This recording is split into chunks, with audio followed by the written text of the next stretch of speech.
Welcome to the Wired to Hunt podcast, your home for deer hunting news, stories, and strategies. And now, your host, Mark Kenyon. Welcome to the Wired to Hunt podcast. I'm your host, Mark Kenyon, and this is episode number 38. Today on the show, we've got something pretty unique, as we're interviewing two women about what it's like to be married to a serious deer hunter, and one of them is my wife. Here goes nothing.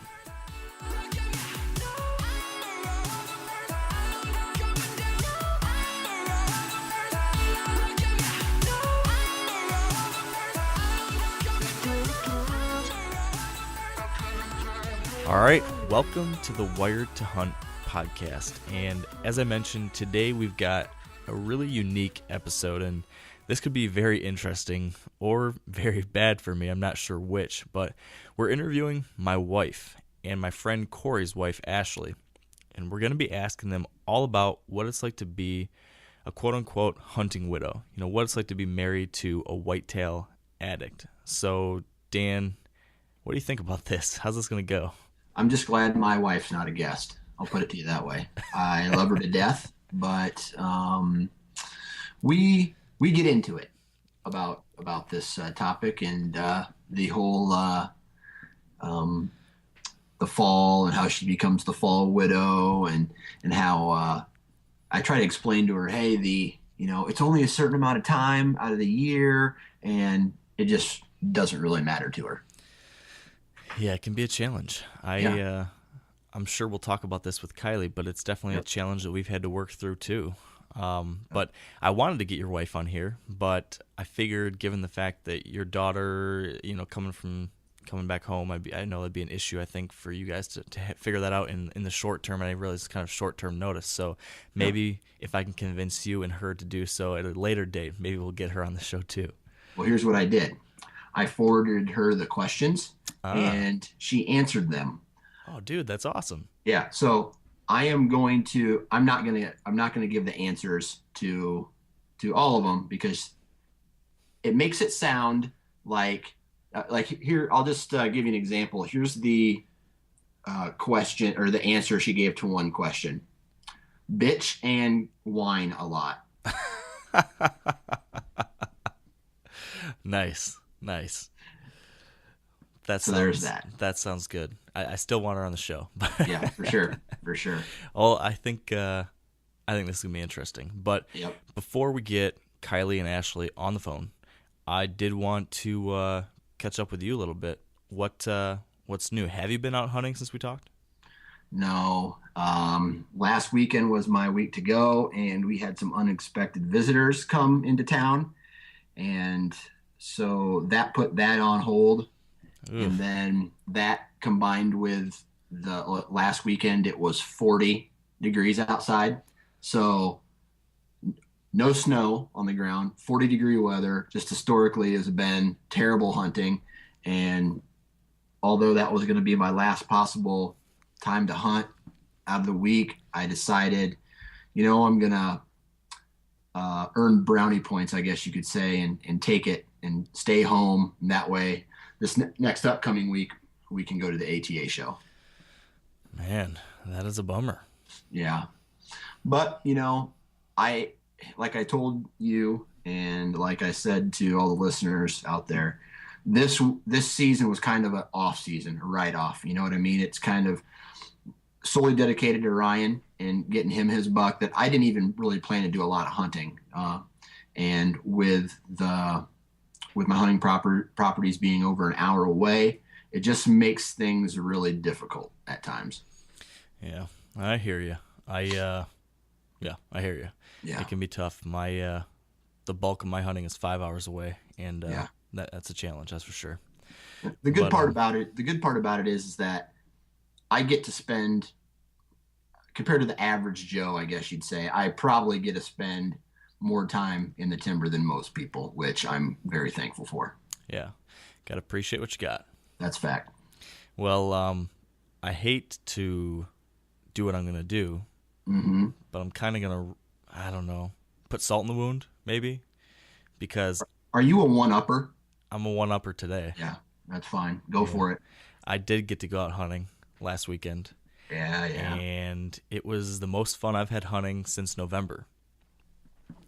It was awesome. So me and my buddy Corey, whose wife is joining us on the show tonight, me and Corey went down to Ohio on Thursday night and headed down to our properties. I've got a spot that I hunt with my friend Josh, and Corey hunts a mile or two down the road. And we hunted Thursday night, Friday morning, and Friday night was all the time we had. But Thursday night, we both got down there. I had an awesome sit because I saw the most deer I've ever seen on this property before. I saw probably 30 deer, and one of the deer I saw was Glenn, the big buck that I missed last year, who blew up into a giant this year, and he's still alive and well, and it was January 2nd, so I was stoked to see him. He's just he's a toad. He's an absolute toad. We got more trail camera pictures of him. He's been all over now the last month or so on our farm, and man, he's even bigger than I think I realized. I mean, he's awesome. He's an awesome deer. What do you think he's going to score? So this year, he's at least, we went over and over, he's at least high 60s this year. Perfect. He might be pushing 170, Awesome. but most likely high 160s. But anyway, regardless of that, he's just a gorgeous buck, so cool. And I've seen him so many times and have so much history with him that really, really, really excited that he's going to be around, hopefully for next year, barring any other circumstances. But where he's living the majority of his time, I think, is a property that no hunting is allowed on. So that's property's right next to us, and it's a sanctuary, and so there's a really good chance he's going to make it since none of us killed him. So I'm Awesome. excited about that. And next year he's just going to, he'll be incredible. So I'm excited about that. And that's good because it's like that bit of information right there. I mean, your hunting season's over, right? As of right now, you're not going to make it back out into the timber anymore. yeah, I'm done. Okay, so that little bit of information, knowing that hey, the shooter buck was still alive the last day you could possibly hunt in late January, on a property that is basically secluded. It just rolls right into this next season, and it's already that anticipation for 2015 is already there, and I love that. Oh, I know it. Exactly. And what's funny is I was kind of tiring out. Like, I think when we talked last time, I was talking about how I'm pretty exhausted and was ready for the season to be done. And I'd been hunting in Michigan the last month and a half almost solely. And, it's been kind of a tough season in Michigan. Didn't have any real bucks that I really wanted to hunt. And the one buck that I was interested in hunting, he hasn't shown up since mid-November. And then the other 3-year-old I wanted to get through the year, he disappeared on the 17th of November. So since then, there hasn't been a single buck over 2.5 that I've seen or got pictures of or anything. So I've been kind of just down still about things in Michigan. And, my excitement was kind of waning. Well, I went down to Ohio and saw Glenn that first night, just re-amped that excitement. And then my buddy Corey picks me up that night because we carpooled down there, and as we're driving out of our property, just around the corner, we turn, and the headlights go over this bean field, and there's a giant standing in the beans. And I grabbed my camera really quick and just get a couple seconds of quick video just because I saw him there as we were turning, and we went back and looked at that video again, and that buck is Junkyard. Do you remember that huge buck we caught on video camera or on trail camera this summer with all the junk around his brow tines and bases? Yeah, I think I remember what you're talking about. Yeah, super wide. Well, he's still alive. He was there. Awesome. He's a mega toad. So that was incredible. Well, the next morning, went out and hunted. I saw a decent buck, but it was still too dark. I could only see through my binoculars. I could just see him for a quick second, so I don't know what deer it was, but knew it was a good one, or at least a decent buck. Got a bunch of trail camera pictures of Glenn, of the Beast, that really, really big, like 180, probably or mid-170s buck that I got pictures of in the snow. I think you've seen that picture. Yep. Another buck that I've been calling Blades, who's like a really nice mid-130s buck, 3.5-year-old who's going to be really nice next year, and a handful of other deer. Just great trail camera pictures. So again, another thing that's got me excited about the year. And then we go out that night, and this is Friday night. And this time I decided I wanted to get closer to the area where I saw Glenn so that I could hopefully get better video of him. And I'd also be a little bit closer to where all these does were moving in and out. I thought I'd get a chance at a doe because, as you know, I already filled my buck tag, and you only have one buck tag in Ohio. So at this point, I was just down there hunting does. But I wanted to see some of these bucks. So I get out there again, and it was just like the night before. Deer just start piling out like crazy, and I'm watching doe after doe after doe after doe piling out, and I was actually standing on the ground, hiding behind a tree. Was the only way I could kind of get into the area I wanted to be. So I'm just standing behind a tree, tucked into some bushes with my camera on a tripod, and I'm mostly just really wanting to see some bucks because I was just stoked for that. Well, all of a sudden I see this big white frame come out of the timber about 150 yards away, and my heart just started like pitter-pattering like crazy. I'm like, holy smokes, it's Glenn again. And then this deer picks his head up and turns, and I realize it's not Glenn. It's not Jawbreaker. I don't want to get into it because it wasn't Jawbreaker, but it was Blades, who's this really awesome 3.5-year-old who might be 135, 140, really nice deer. And he came out, and I got awesome video of him and got to watch him for like 10, 15 minutes. So that was awesome. And then he finally moved off, and then these does slowly came out in my direction, and I got a shot of doe. So I filled my tag. My wife is happy because, as you know, last time my wife was kind of upset with me that I hadn't killed a doe yet. So I got a doe on the ground. I saw 3 of our shooters and got pictures of a couple others. And so I thought that was awesome. And then I get a phone call, and it's Corey, and he tells me he just shot a big 8-pointer. So we just had like the most ridiculously awesome day-and-a-half trip to Ohio. He killed a really nice buck. We went and recovered it that night, came back, recovered my doe. So we came home with 2 deer in the truck, and we were just absolutely stoked. So I'm really excited for the new season. That's awesome. Now, this property that you were hunting, was it prepared with food plots, or were you guys hunting on some ag fields, or what's the story there? Yeah, so neither one of these properties, we don't have any kind of control like that. My buddy hunts by permission. I've got a small lease, and both of them, though, did have crop fields on them, cut crop fields. Yep. My property had corn, so it was cut cornfield, and his property was a cut bean field. In my case, there was the property next door had some bean stubble still, so the deer were piling out into the bean stubble and then kind of moving between my cut corn and the bean stubble on the next door field. And then on his field, he had deer kind of piling out this little bit of a CRP patch and moving through some timber on the way to a food source. He thought they weren't really feeding in the beans by him. I think those were pretty cleaned up, but yeah, we were in the right spots. And again, I think both areas pretty low pressure. Neither one of us hunt those spots too hard. We're pretty careful about when we're in there. Yeah. And there was food, low pressure, and it was decent weather. It was in the 30s down there.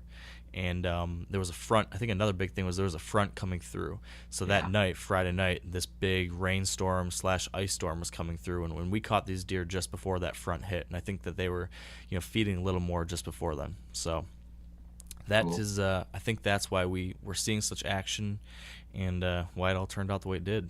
Right. Awesome.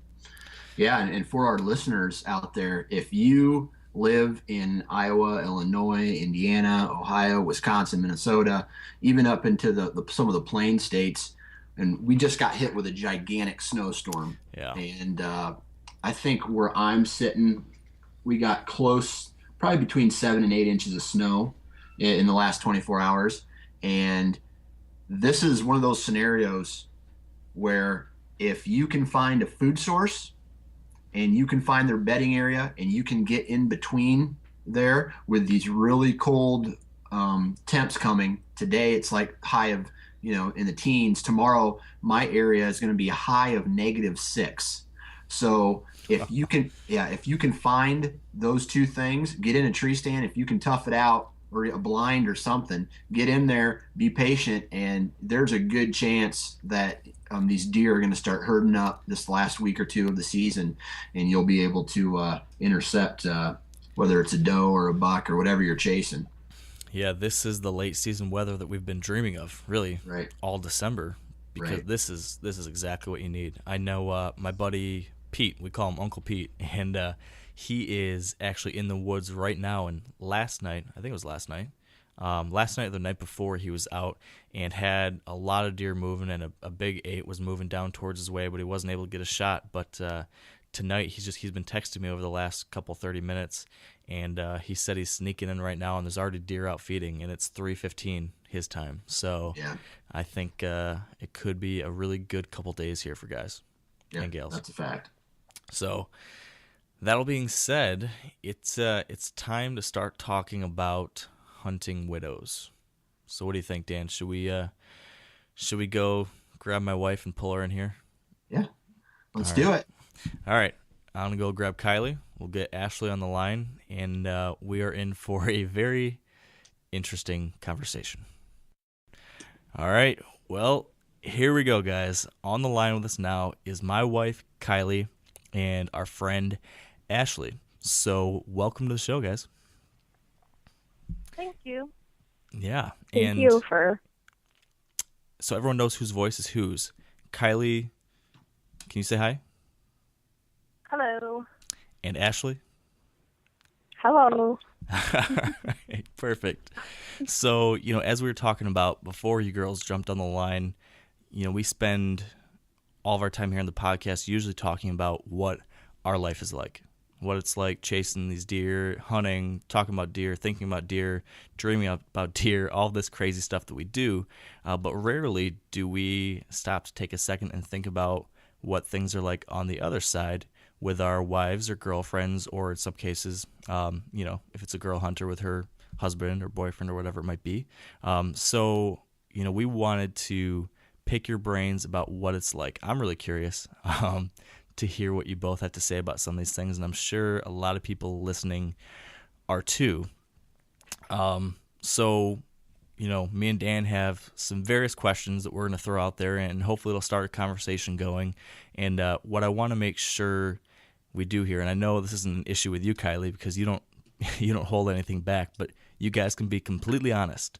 You don't need to be nice about this. If you really feel something, let's hear it. Me and Dan, our feelings won't be hurt, or Corey's feelings won't be hurt either. So yeah, that's the plan. And I thought I would start things out here with a simple question to get it kicked off. And the question is, would you consider your husband a deer hunting addict? And if so, is that a good or bad thing? And Ashley, I'm going to give that to you first. So is he an addict, good or bad? Yes, he's definitely an addict. We joke and say it's his disease, but it is a good thing. I have always been supportive of him in doing this. I mean, we moved to Iowa, as you know, for him to actually go to school. But of course, of all of the schools that he chose to attend, he chose the one in Iowa, which we all know why he chose that one. On top of the fact that it was a great school and is a great school, he also got to hunt in the land of giants, so to speak, which I do feel is just bottom line. It's his passion. I think he reflects on life when he's out there. I think he collects his thoughts. He feels at peace. I mean, there's a lot of things that I would say I support and I think is a very good thing. Well, that's good. What about you, Kylie? What do you think? I guess I don't think I really have to even answer that question because most people that know you could answer that for me. Whether it's a good or a bad thing, it's definitely a good thing. I had a lady at work, and when we first started dating, she was a big advocate for you, and she'd always say they could have worse hobbies. They could be at the bar or out gambling or Lord knows what. So if you can find someone and their passion is being outdoors and doing what you do, I think it's a good thing. I'm glad that some of the things that I say are wearing off on you, Kylie, because I feel like that's something I've said before to you too, and now you're actually repeating That's how you justify it to me. It's a good argument, I think. What, Dan, did you ask your wife this question? Well, she knows I'm a whitetail addict, and if you ask her, she'd probably say it was a good thing that I'm not doing cocaine in some alley or something like that. Or, hanging out with the ruffians of the neighborhood. But as far as a bad thing, her main thing is, I don't know if you guys have children yet, but I have a daughter that's almost 2, and my wife is 6 months pregnant right now. So her energy level's a little low anyway. So she's very understanding, and I get to hunt way more than most guys in my situation would. But I think the time away from home and with a child is just stressful at times. Mm-hmm. Yeah. So speaking of that right there, the time away from home, that's typically one of the biggest things that, me and Kylie have had some challenges with in the past, and I'm sure a lot of people do. Just dealing with their significant other being off away somewhere else doing something different. So Kylie, like I said, we talked a lot about this in the past. Where, I guess, tell me about, in general, how it's been over the past 6 years, dating and now being married to me and me being gone for, weeks on end sometimes on these hunting trips. How's that been for you? Has that been a challenge, and how have you, worked through that, and how have we worked through that? Yeah, I definitely think it's been a challenge, and I think at the beginning of our relationship, it was probably what we fought over, for lack of better words, the most. I think it caused a lot of headache. And I think initially I didn't get it. I had never been around somebody that was that intense. My dad, would go hunting occasionally, but not to the level that you were. So when it was like, all right, well, I just put in my 2 weeks vacation for, October, I'm like, really? We're not going to go anywhere? Like, you didn't think about that. So I think we used a lot of different strategies. I remember like threatening, like, well, fine, I'm going to go on a cruise by myself. And I started like looking, and then you're like, what? You're going to go by yourself? So it took us a while, I think, to finally have that conversation and figure out, and for you to wrap your head around the fact that you had to, be fair with it. And Ashley and I have talked about this before too. So I remember you would say, okay, well, I'll take this week off for hunting, and then the other week we'll go do something. So even just taking that initiative and showing me that you thought about it and you understand, and I think that was a big help. Now I think it's more of a blessing because we both work from home. So when that week and a half is coming up, I almost get excited about it because we do spend a lot of time together in general. So things have definitely changed. Yeah, it's funny when you talked about those early years with us. I remember one particularly traumatic event when I was working in California still, and I was going to get to come home for a weekend, I think it was. And I'm assuming it was like, I was out there in California, you lived in Michigan, and we hadn't seen each other in like a month or two or something like that.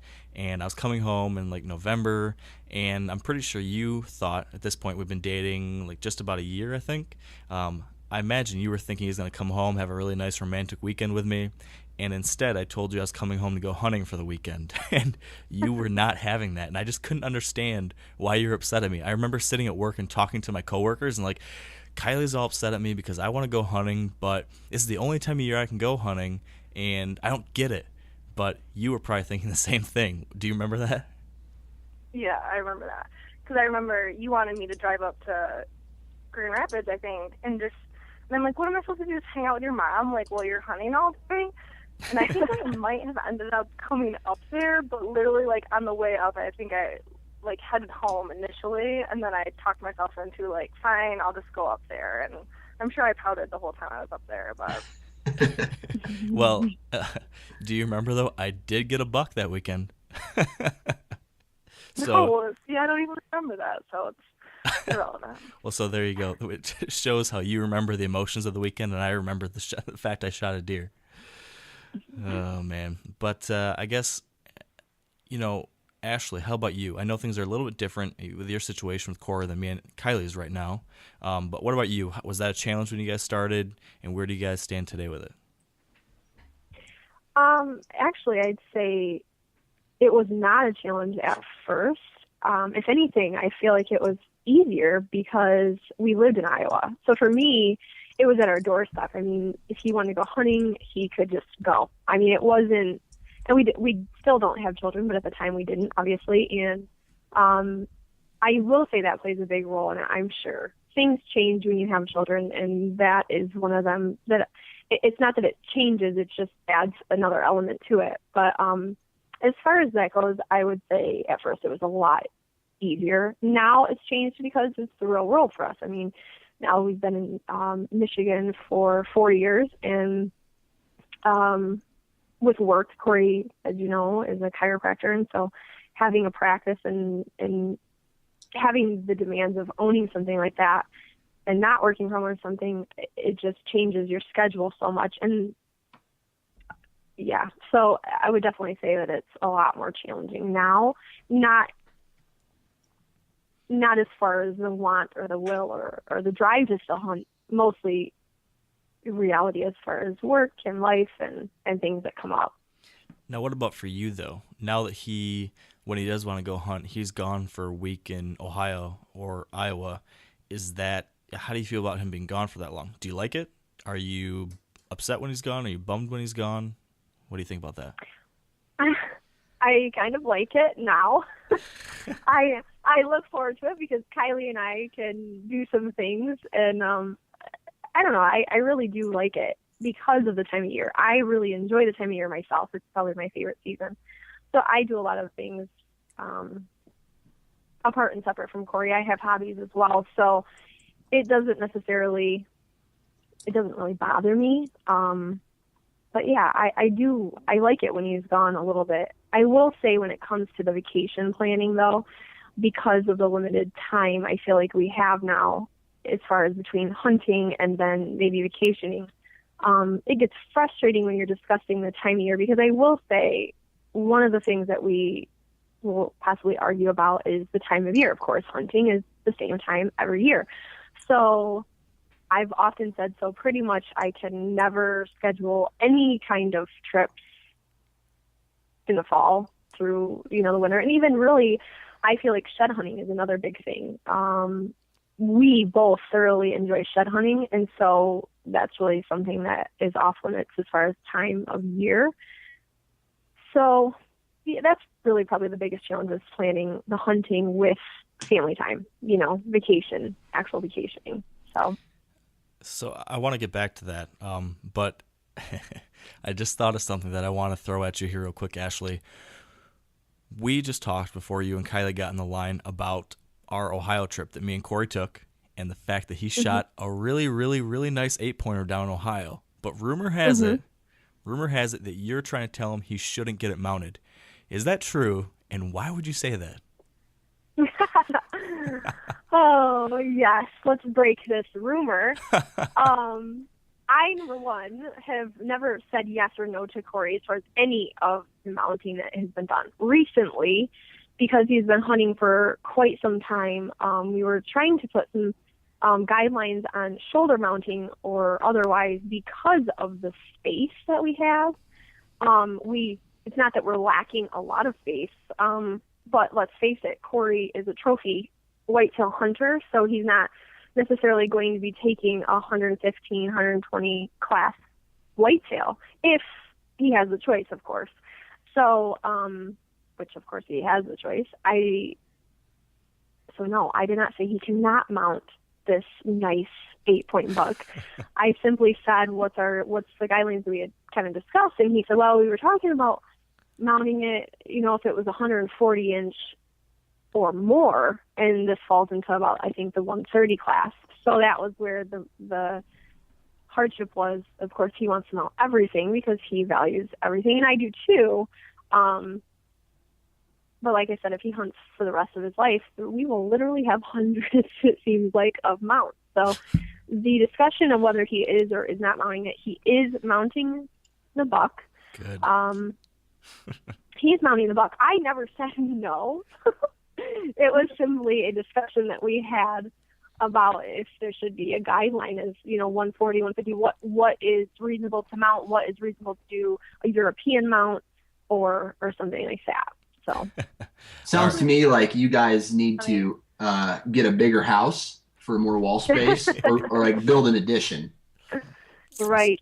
Yeah. I think it's funny, Ashley, don't you think that like when you are standing, so you and Corey are looking at the same wall, how somehow Corey thinks you can fit like 15 shoulder mounts, and you're like, okay, maybe like 8. Amen. I know Mark does that with our wall. He's like, we can fit 10 on this wall. I'm like, what? Where? Like, I don't even understand, but it must distort their perception or something.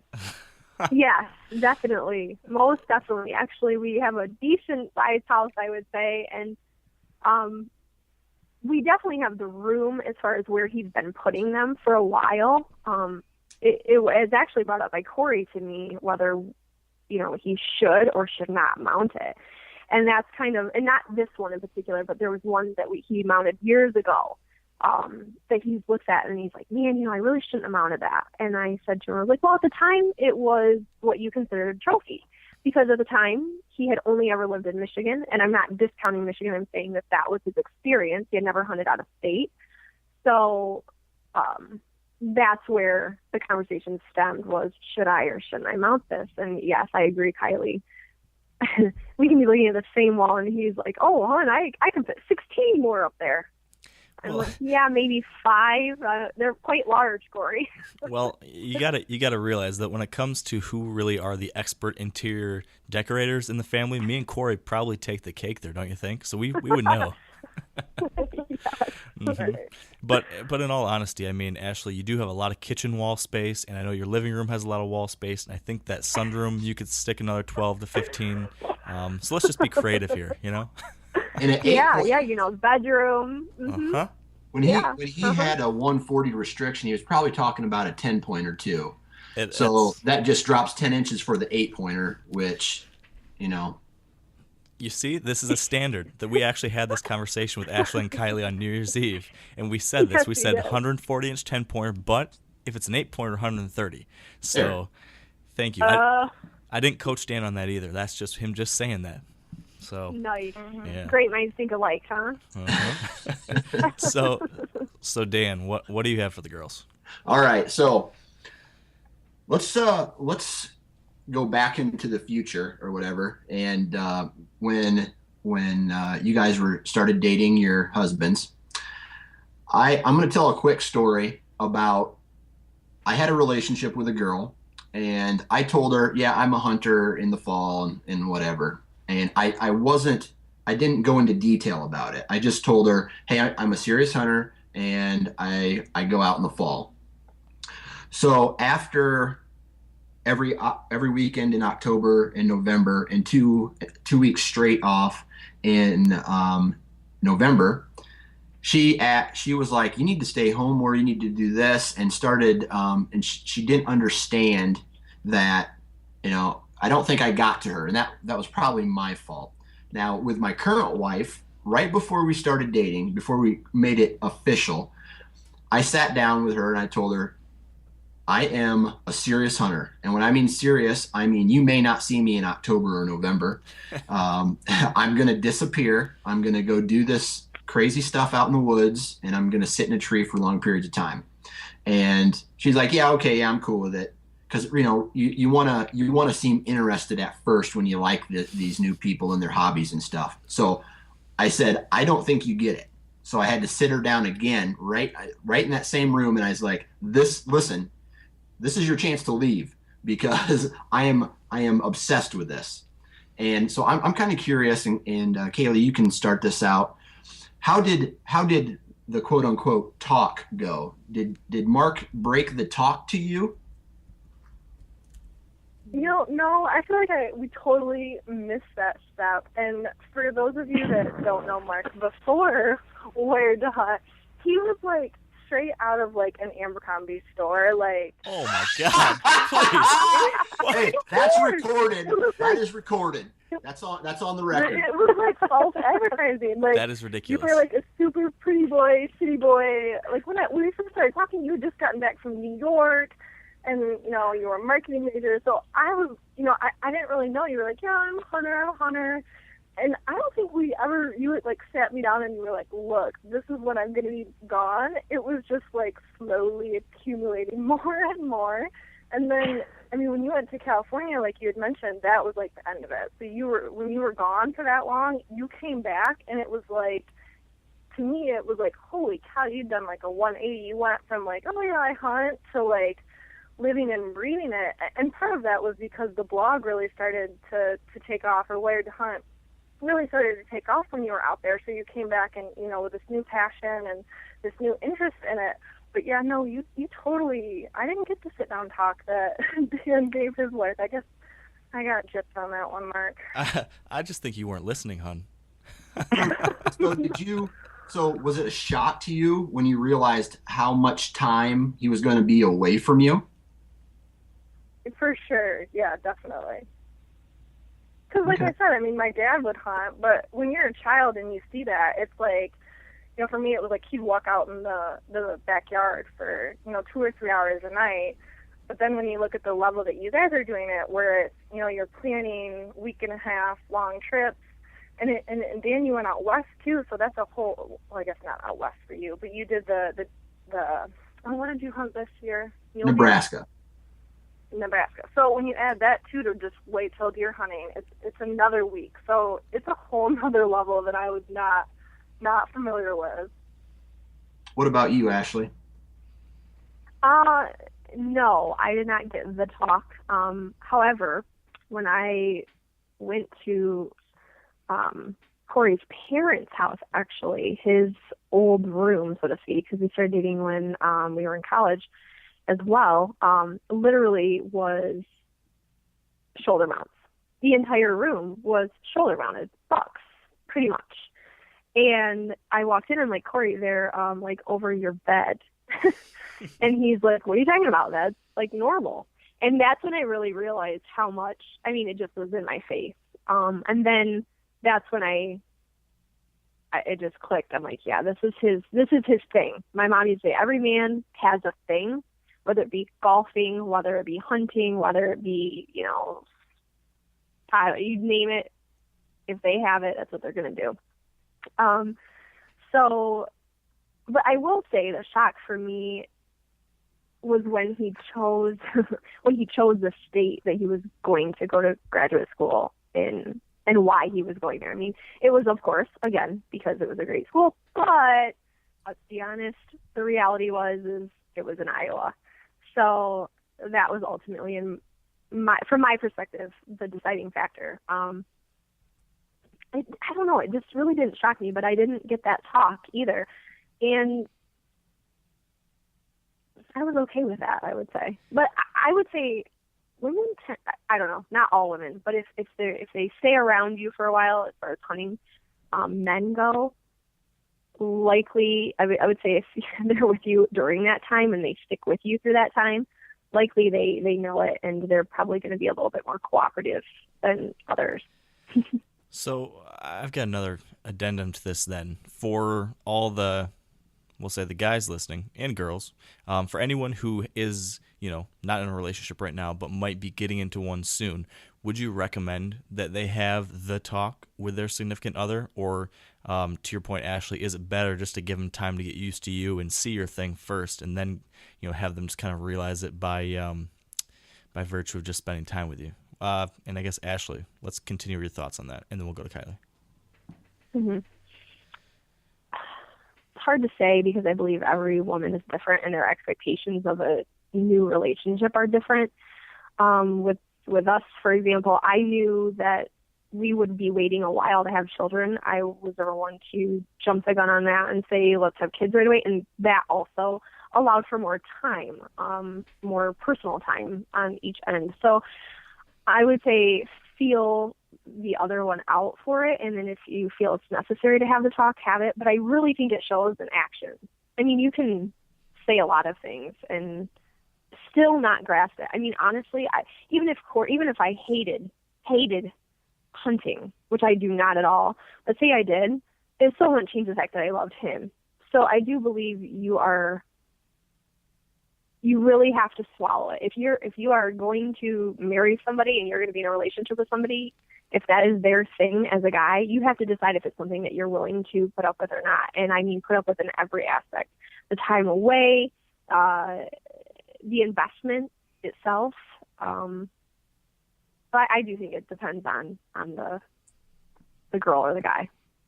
Okay. So Kylie, what do you think? Should somebody start with the talk or no? I don't know. I mean, like Ashley said, every girl is different.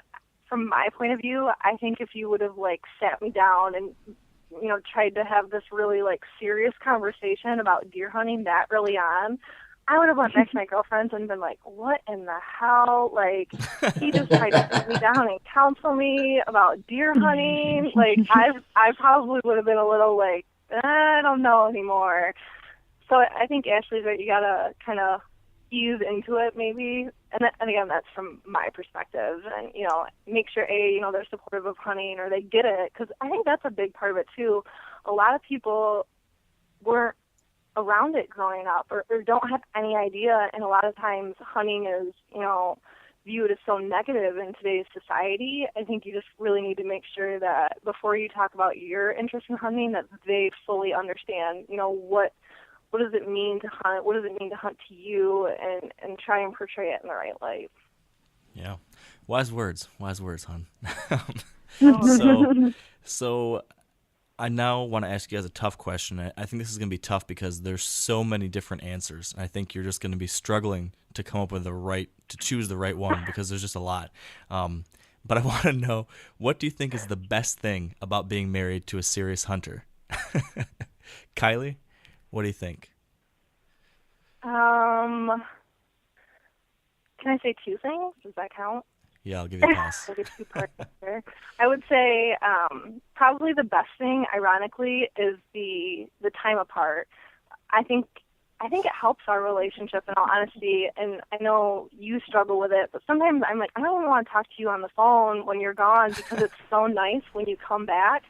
It's like you're starting fresh. Like you have so much to talk about. You're excited to see each other. So I think that's one of the good things. Can I just jump in here really quick? Time out on that. You say that you don't like to talk that much on the phone, and so then I don't call you because I call you every night when I'm on a hunting trip, and then you talk to me for like 2 minutes, and then I don't really like talking on the phone. So then when I stop calling you, though, because you told me you don't like talking on the phone, then you get mad at me because I didn't call you. So. All right, let's remember, this is a deer hunting show. This is not Dr. Phil. All I need is a nice text that shows me you're thinking of me. But I mean, the other part too is you've spent the entire day in a tree. Like what do we have to talk about? Okay, I saw the 135-inch 10-pointer. I saw 7 does. I had a close call with a 150. Post everything online. But really, I'm a storyteller. So I can see everything online. So I know. But anyway, back to the point, being apart, like I said, I think it kind of helps your relationship, revitalizes things, you're more excited, you have more to talk about. And then the other thing would be the food is a big plus for me. We don't buy any red meat right now. We, fully live off of venison, and I really enjoy cooking it and trying different recipes. And I think it's just cool to say that, we're living off of meat that you harvest. So.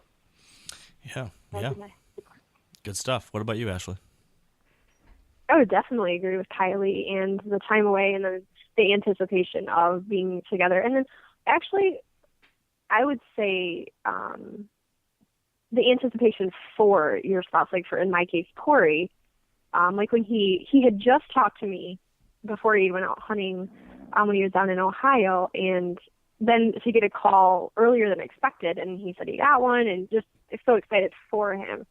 And I would say the support, because I just feel like that is something that bonds you, maybe. And the food as well. There's so many different things, but those are the top, definitely. The bonding, I would say, of that, the anticipation of the time away, alone time, and then, of course, the food, definitely. Yeah. So then on the other hand, and I don't know, maybe we already talked about this a little bit, maybe there's something different, but if those are the best things, what are the worst things? And I'll go back to you, Kylie. The time apart, I think, and that's why I said it was a little ironic in the first response. I think probably a week and a half in, and one of your podcasts, I think you talked about this, and Dan, you mentioned that it had been a week and a half, and your wife was finally like, I'm over it. And I think that's really the point where it's like, all right, I'm over it. Like, it was fun at first. I had my time. Like, now you need to come home.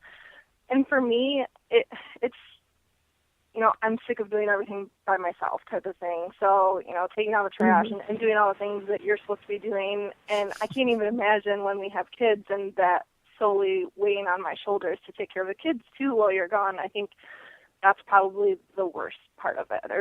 And I think you were gone once and like our pipes had froze or something happened. We had like a huge snowstorm and I was stuck in the house. I couldn't get out.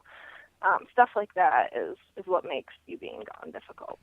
Yeah, that's understandable. And Ashley, are you still on the same thing, or is there anything else that stands out to you?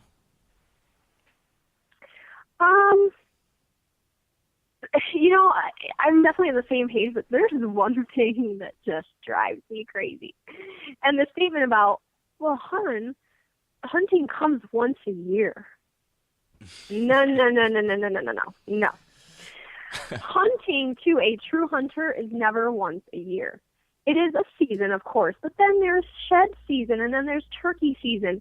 So, yes, as far as whitetail goes, yes, there is a season. However, there are many other seasons if you are somebody that hunts other animals. So that argument, and definitely with Kylie, with the at-home responsibilities, the everyday life. And, the other thing is even now, Corey will spend hours, countless hours in the evening on his phone on, like, the GIS, looking at aerial views of Google Maps of properties and land. My man. Who owns one? Yes. Oh, my gosh. Like, that has been actually a point of contention for us, because it's not that I don't want him to do it, but I'm not kidding you. I mean, he will literally spend his evening doing that, and then I feel like I haven't seen him. So that would be the other thing. Yeah. Has there ever been a point with you ladies that it has gotten to like almost a tipping point or a breaking point? And maybe you can, Ashley, you can start and maybe explain what led up to that.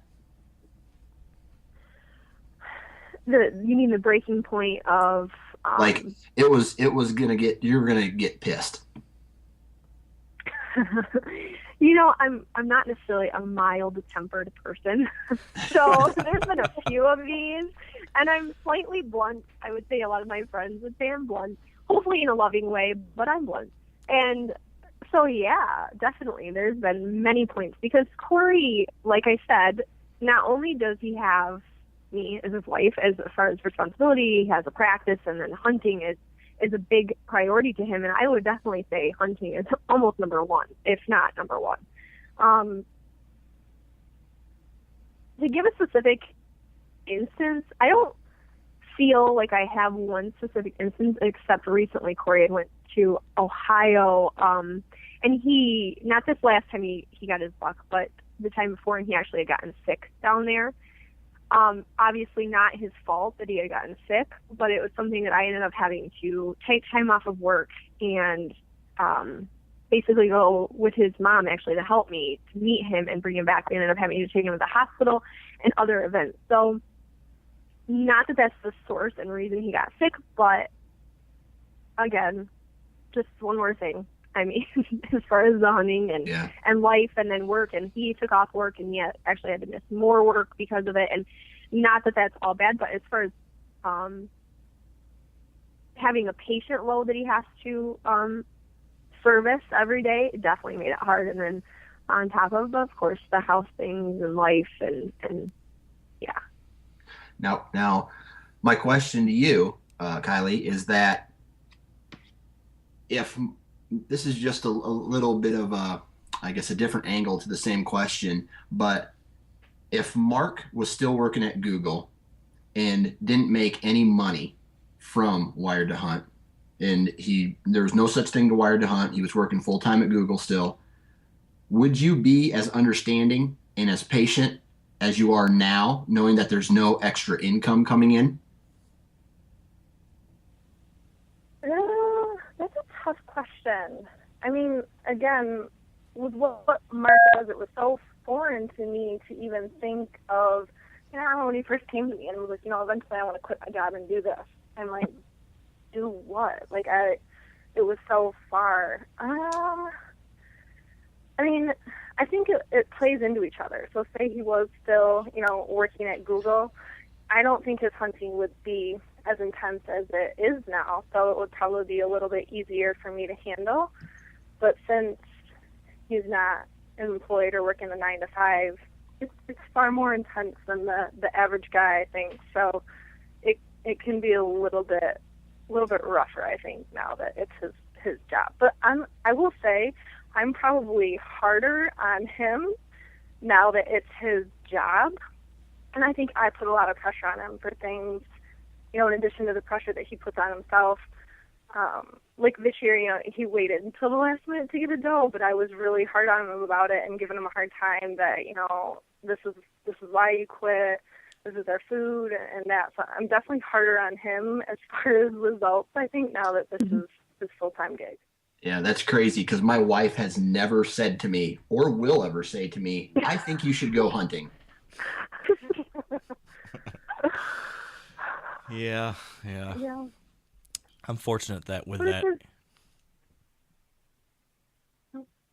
And, something when you were bringing that up, Kylie, to the fact you do put a little extra pressure on me, but that's a good thing because I appreciate the fact that you always challenge me. Like I put a lot of pressure on myself and challenge myself, but you're a really good partner in that and continuing me to push towards those goals. For example, last year, as a lot of people know, I'd been hunting like crazy and was starting to slow down a little bit in mid-December, was getting a little bit down on my luck, and I'd hunted like 4 days in a row and had close calls, but just couldn't quite pull it off. And on the 5th day, I was like, I'm going to take the day off. And that one day, you were like, no, you got to get out there and hunt. And I did, and I killed 6-shooter, the big buck I was after. So, I mean, that's pretty cool. That's pretty cool to have that. So, Again, I think it's unique in that it's your job. So it's like the same aspect as when you get up in the morning and you don't want to, drive to work. It's like you get up and you don't want to go hunting. So for me, it's like, no. Like, this is why you quit the 9 to 5. You have to go. Yeah. Mm-hmm. Which isn't too bad of a deal for me. I kind of like that. So I've got another question. I know you have both dealt with this in different ways, so I'm curious to hear on what you have to say here. But when you're at work or you're with friends and you're talking to them and eventually the topic of your husband is brought up and they say, oh, what does your husband like to do for fun? Or where is he this week? Why are you home alone? I'm curious, do your friends or coworkers, are they bewildered when you tell them what your husband is doing? And, how do you explain it and what do they say to that? Ashley, I'd like to hear your thoughts on that first. Mm-hmm. Yes, when there's one other woman that I work with who completely understands. Her husband is much like you guys as far as hunting. So it's like second nature to talk to her, and I tend to gravitate to her when discussing some of these topics, and also, if I am frustrated with something. But definitely, my boss is like, you do what? Why does he go where? What is this? Why? And really, I don't know if he even cares. But sometimes to ask questions, I think he does. And when I had mentioned that we were going to shed hunt, he said, shed what? And mind you, he is an extremely intelligent man. And I said, bucks have antlers and they shed every, early spring, late winter. And he's like, so you literally walk around to find them? And I said, essentially, yeah. And he's like, well, that has to be kind of, that wouldn't be too hard, would it? There's a lot of deer. And I'm like, no, it's extremely difficult. It's not like you just walk, 2 steps and you find it. So I would say that it is a little bit difficult to explain. And when I start to explain something, I always try to feel around for their perspective to begin with about hunting before I go into much detail. I would say that would be the key of it, would be to get their perspective a little bit, making sure that they understand listening, and then go there if the conversation leads to it. Okay. Kylie, what about you? Have you encountered anything like that? Yeah. My last job, I think a lot of people were foreign to the concept of hunting. And I think the biggest confusion that I saw was that they live in a subdivision or on the outskirts of town, and they'll see, 20 deer in their backyard at night. So the challenge, they're like, well, what's the challenge? Like, tell them you can just come to my house and shoot a deer from my porch. Like, they don't understand the challenge and, the age and the standards and things like that. But Ashley made a good point. The shed hunting thing, that I think confuses people more than the actual hunting. Like, they get killing an animal to, harvesting it for the meat. But when you talk about going to look for its antlers, people are like, well, what do you do with them? That, like, what? Right. And that is the thing that people are so confused about. Yeah, me and Dan have talked about that before too. There's usually a lot of confusion around that. All right, so I want to kind of take a little bit different look at things, and something we talked about, we kind of passed on. Dan mentioned it, but I just took a look at our Facebook page where some of our listeners have been posting questions, and here's a question that I want to throw out there. And this could turn ugly. I'm not sure how this is going to go because we actually haven't really had this conversation yet. But I want to put it out here and see where this goes. Bobby McDougal, I believe is his name. He asked, if and when children are part of the Kenyon picture, will you, Kylie, expect Mark to reduce his time in the tree stand? And then Mark, what do you think? So I'll put that to you, Kylie. When we have kids, if we have kids, what's going to happen? You know, I mean, we've kind of had this conversation. We definitely know when we're ready to start trying that we don't want the due date to fall during hunting season.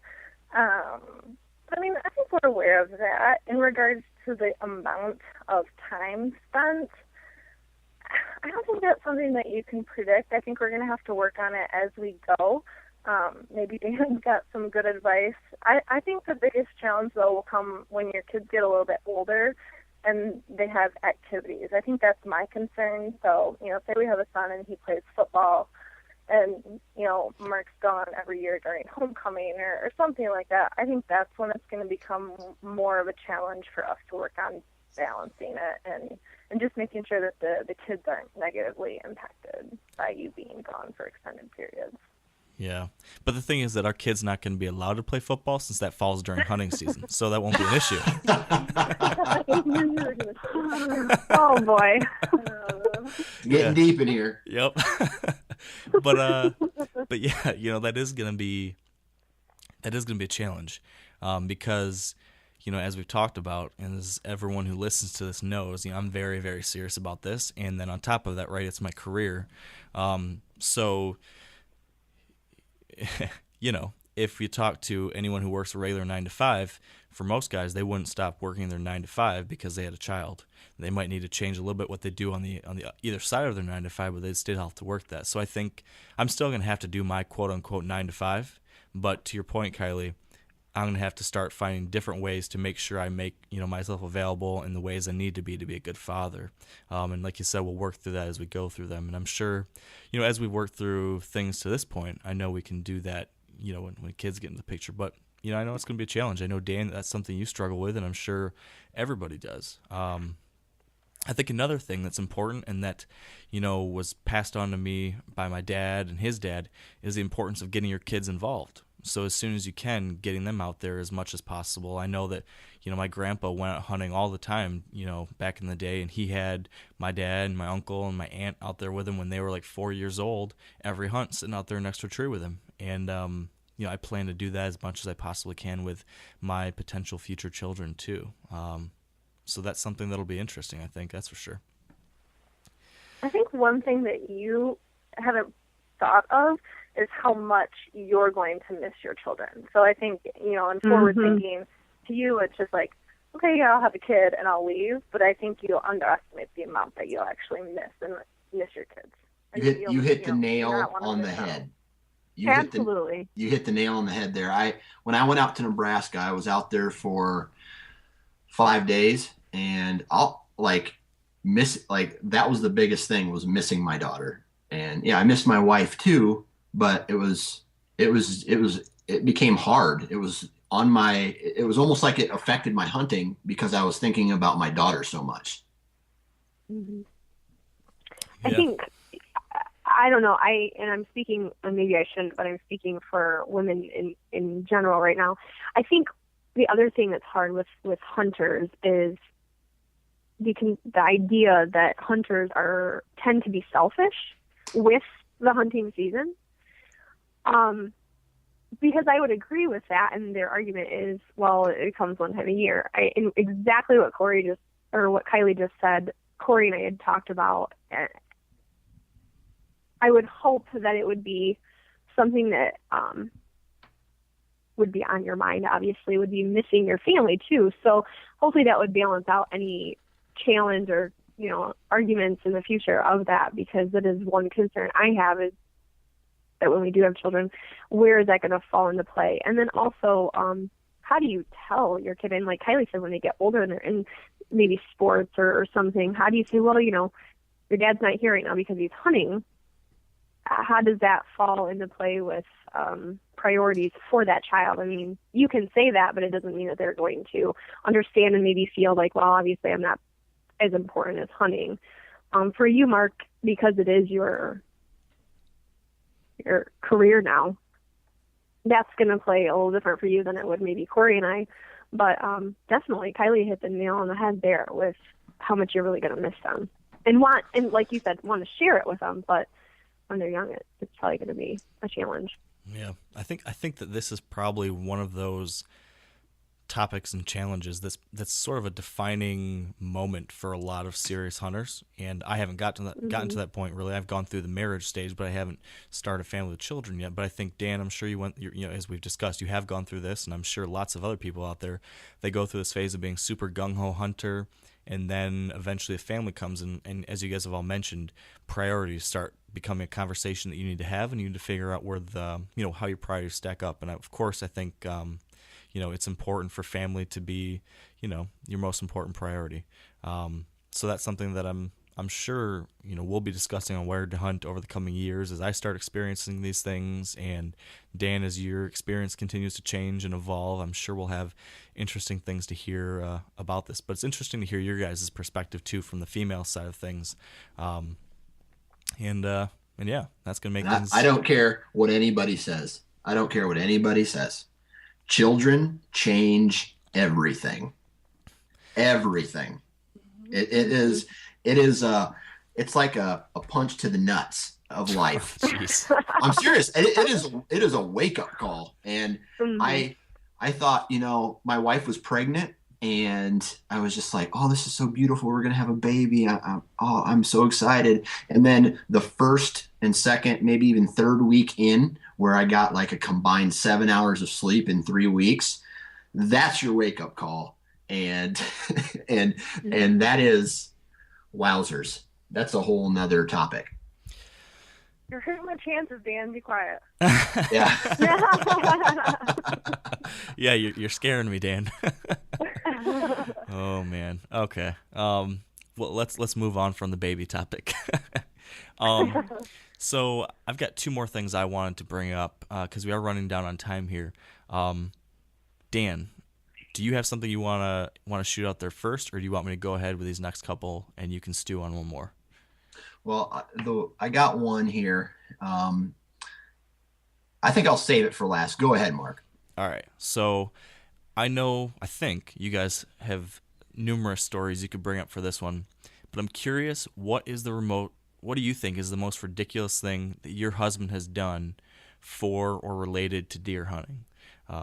I mean, I can think of a few things that I've done that you might bring up, Kylie, but I'm curious to know what you guys think the most ridiculous thing we've done is related to it. Maybe it's the amount of time we put into something or what we did for something. I'm not sure what. But, Ashley, is there something that comes to mind when it comes to this?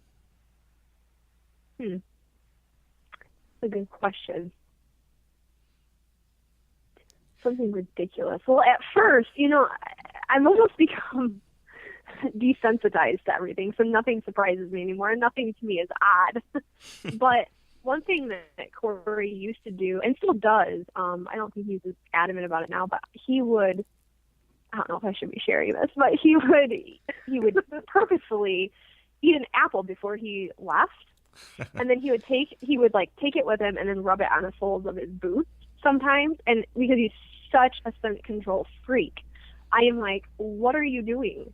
And he's like, I swear it works every time. And I mean, I will say Corey has been blessed to be able to take in some of the deer he's taken.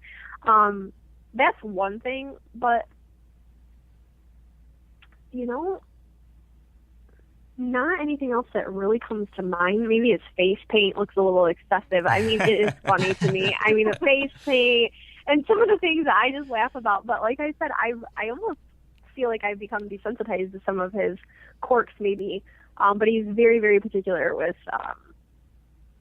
with scent control. I mean, excessively, almost annoyingly so. But not that I disagree with it. Yeah, I would say those two things. You know, I gotta say though, you need to come down hard on him, Ashley, because this past weekend he got dressed in some of his hunting clothes in the hotel room, and I looked at him like, dang, Corey, what are you doing? So he's getting a little soft. You're kidding me. No, so You're kidding me. Yeah, make sure you give him what for. I will, because he would have shot me if I ever went with him and I did that. I mean, he would have I would not have been allowed to go. All right. So, Kylie, what about you? Is there anything you could possibly think of that I've done this ridiculous? I mean, like you said, I'm sure there's tons and tons of stories. I mean, probably kind of off what Ashley said, I've gone hunting with you a couple times, and, like, the process to get out there, like, it is ridiculous. Like, washing my clothes, you, like, spray, you have, like, sprayed me in the face before, like, with the away stuff. Like, you're just very, like, you take OCD to, like, a whole new level with this. Yes. And especially when I'm filming, you'll be like, here comes a deer. So I, like, go to grab the camera, and you're like, don't move. And I'm like, what do you want me to do? Like, I don't understand that. So, hey, that's a cameraman thing, though. That's not just a wife thing. That's a cameraman thing. Yeah. So, yeah, I would say the scent stuff, and, you know, just sometimes when you're, like, getting ready to go out, and it's like, well, the wind is here, and maybe if I, like, belly crawl in here and, like, roll down this hill and then climb up this one tree, it's like, really, like, just go hunting. Well, you know, there's a method to my madness, Kylie. There's a method to the madness. Mm-hmm. You know, another thing I thought of, what I thought was pretty funny was one of the first times you ever went hunting with me, right along with this, is we were in Illinois, and you were coming out to film me, and when I told you that you had to wash your hair with special shampoo and didn't have conditioner, you just about quit right then and there. Well, and then you don't understand because you guys don't have long hair, but I had to wake up even earlier because I had to blow dry my hair because it would have just turned into icicles if I went out. So not only did I have to wash my hair with, like, this crap shampoo that tangled it, I had to spend, like, 15 minutes blow drying it. Yeah. I would concur with that because with long hair and, for me, curly hair, I have to use conditioner. And we need to come up with that because there needs to be a scent control conditioner. I'm just saying if there's not already, because Corey would never have me use it. He would just have me use the shampoo, and I cannot not use it. I mean, you will not get through my hair. It is a disaster if I don't have conditioner. It'd be a good camo. Yeah, it'd be Right? a good company. I mean, I think there really needs to be. This is something that I'm sure someone's already looking at, but if not, they should, or we should start it, is like Absolutely. scent control products for women. Oh, yeah. Because Yeah, I think it's sure. awesome that more and more women are getting into hunting, and I'd love to have a conversation with you guys in more detail about your thoughts on getting involved in the outdoors and hunting. Because I know both of you to some degree have gotten more interested in it in some ways, but we're running out of time here, so maybe we'll get you on for another show. But Dan, do you want to close us down here with one more? Mark, first off, there is 2 more questions. The very last one. See where on that note where it says end recording? Yes. There's one right above that. Yeah. That one needs to be asked. That was my surprise. Okay. But as far as I don't want to say changing who your husbands are, is there something that maybe like an attitude he has or a nervous tick or something that you would like to change about him when it comes to whitetail hunting? What would that be? Kylie. I would say overthinking things would probably be my one thing that I wish I could change about him.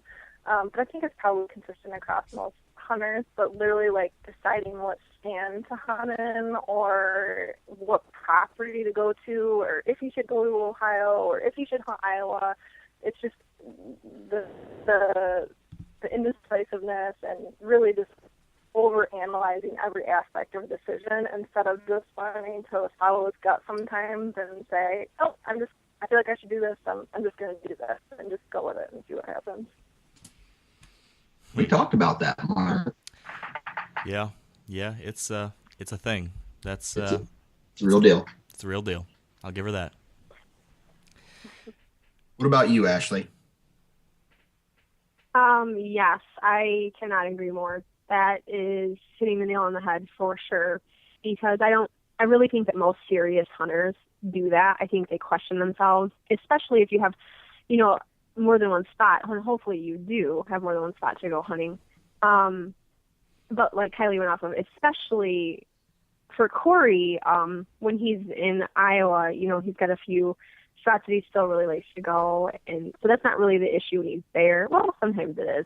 But in Michigan, it is a struggle for him to, should I go here? Should I sit at this stand? And with this wind, and it plays a big part with the weather, the wind, and all of that. So, yes, definitely not overthinking things and just going with it and enjoying what he's doing and remembering that he's hunting because this is a passion and a love of his, not because it's a job for him, for Corey in particular. And remembering to enjoy it. So, and he does enjoy it, but, in the midst of all of the, should I hunt here? Should I sit this stand and all of that, remembering this is fun. Yeah, I think it's something that I've heard both of you guys talk about before, is just how stressed we get. I know that me and Corey get pretty stressed with all these different things. And is that something does that affect you guys? Like how stressed out we get about these different things, or if our season isn't going well, or something went wrong on the hunt, or hit a deer and couldn't find it. Does that stress that we have and how it upsets us and throws us off, does that affect you guys in a way too? Kylie, I guess maybe I'm curious about you first. Nowhere near the impact that it has on you. I mean, I think Jawbreaker is a good example of that, and the impact that it had on you was huge. And for me, as your wife, it's less of a earth-shattering event, but more of a just figuring out what I can do to support you and make sure that you're not soaking on it too much.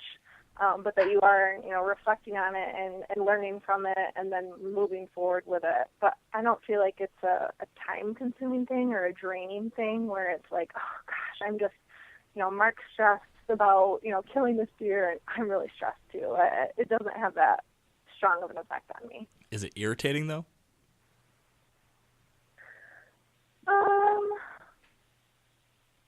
I don't think so. Probably because I'm really good at toning or, zoning out and not rambling. Just not listening to you about, at like, all. the same thing.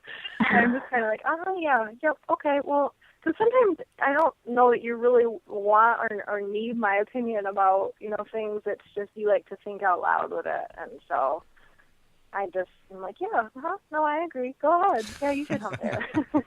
Well, now that changes everything. I thought you were really giving me this advice that changed everything for me, and now you're just saying random words? Just blew my mind there. What about you, Ashley? Does it irritate you when Corey gets so stressed out about it? Or I know we've talked about this a little bit. The fact that Corey gets so stressed out or bummed out about not being in Iowa anymore. Does that whole thing irritate you? Does it bother you? Does it concern you? How do you deal with his stress over all this deer hunting stuff? It does bother me, actually, because I would move back to Iowa in a heartbeat. And I know Corey would too, if the situation was a little different, which people say, well, why don't you make it different?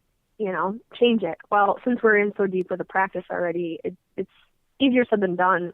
However, where there's a will, there's a way. And I do believe that we will someday be either out there or who knows what, but it does affect me because I see how it really affects Corey. I mean, I really believe that a little piece of Corey died when we moved back to Michigan.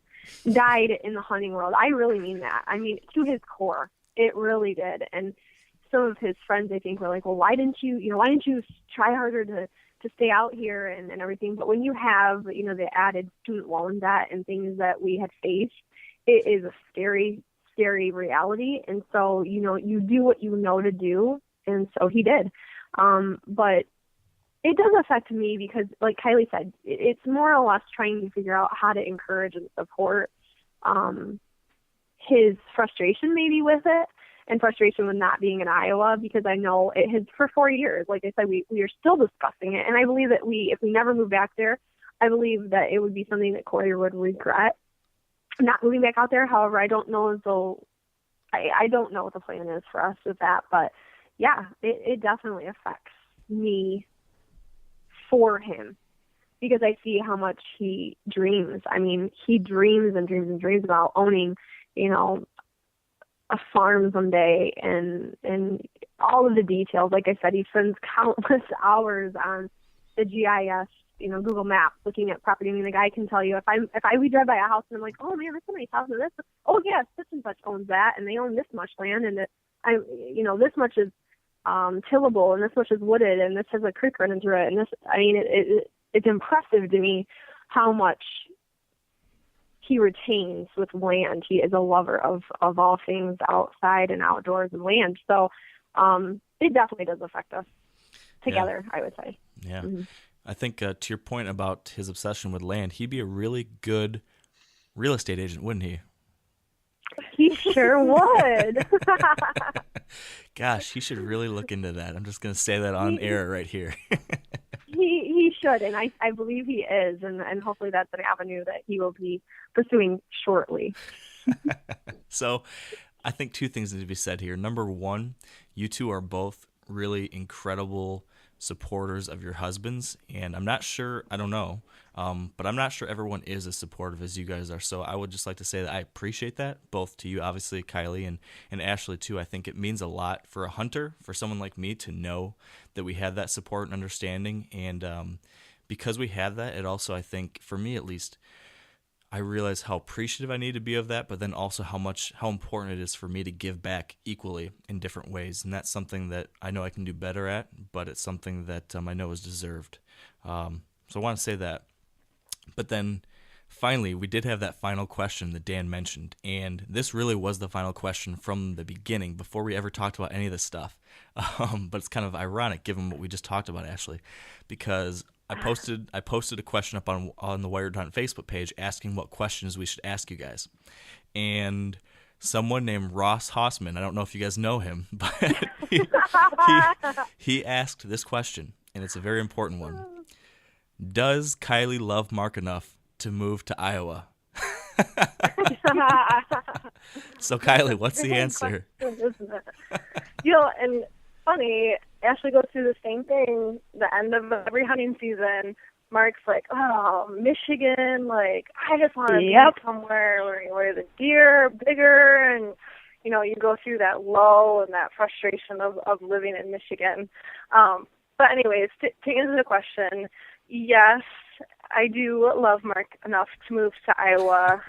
And we've talked about it, and I think the hard thing is always family. And I've said to Mark, if we're going to move, it's going to have to be, you initiating the move, because my job is never going to take me to Iowa. Let's be real. So if we're going to relocate, it's going to be for what you do. But like I said, family is a big thing, and we really enjoy being close to our family and being able to see them a lot. So I think that's a struggle that we're kind of facing. A lot of people are probably facing. With the extended vacation we have planned, for this summer, I think that'll be a good way for us to kind of test the waters and being away for an extended period of time and seeing how we like that. And, maybe at the end of the summer, we'll reevaluate where we are currently living. Yeah. It's it will be an interesting question and journey we'll be on here in the coming months and years, figuring out what the future holds. Well, I don't know. Dan, there's no big deer in Iowa, by the way. And I just want to make one quick point that when I talk about, both when me and Corey talk about wanting to go to different states, because, there's a lot of people listening right now that live in states like Michigan or Pennsylvania or New York or wherever it might be, where the hunting is different than it is in Iowa or Kansas or whatever. And it's not worse. You can still have a lot of fun. You can still do great. You can still really enjoy hunting. And I want to make sure that I don't downplay that too much. I just do, like you said, Kylie, I do complain about Michigan sometimes, because when you get to go somewhere like Iowa or Ohio, the experience is much different. Yes, there's bigger deer, but really the difference is that there's more older age class deer. Because we have older deer, you get to see behaviors that you never see in Michigan. You have experiences that you never have in Michigan. I'll get to see a buck sparring Absolutely. in Iowa, or I might be able to rattle in a buck in Ohio, or I'll see a buck vocalizing in some way that you just never would see in Michigan because they're so pressured, because they're all young, majority are younger deer. In these other lower pressure states like Ohio, Iowa, Kansas, whatever, it's just a different experience, and that is so exciting for me to be able to have that experience and put some of these different strategies to play and be able to see these deer. But yes, of course, I love big deer too, and they're just incredible animals to see. And so I'd be lying if I didn't tell you that's part of it too. But there's a lot of things that go into it for me. So I think that's going to do it. This is going to be a pretty long episode, but I think it was really interesting. Dan, what did you think?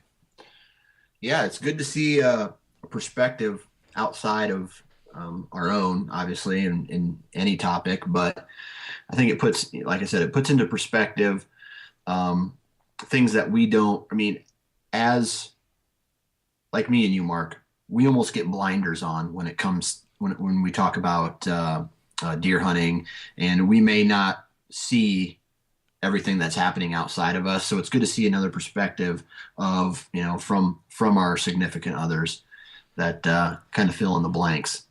Yeah, I think you are absolutely right. I know I'm definitely guilty of tunnel vision when it comes to this stuff sometimes. So it's good to get that wake up call every once in a while. So thank you, Kylie and Ashley, for joining us on the podcast. This has been pretty cool. So thank you. Thanks for having me. All right, we're going to shut her down. Well, I think that wraps things up here today, and I hope you enjoyed this whole discussion as much as we did.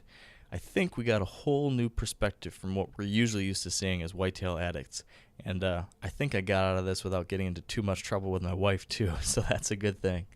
That said, be sure to visit wiredtohunt.com/episode 38 for show notes and links from this episode.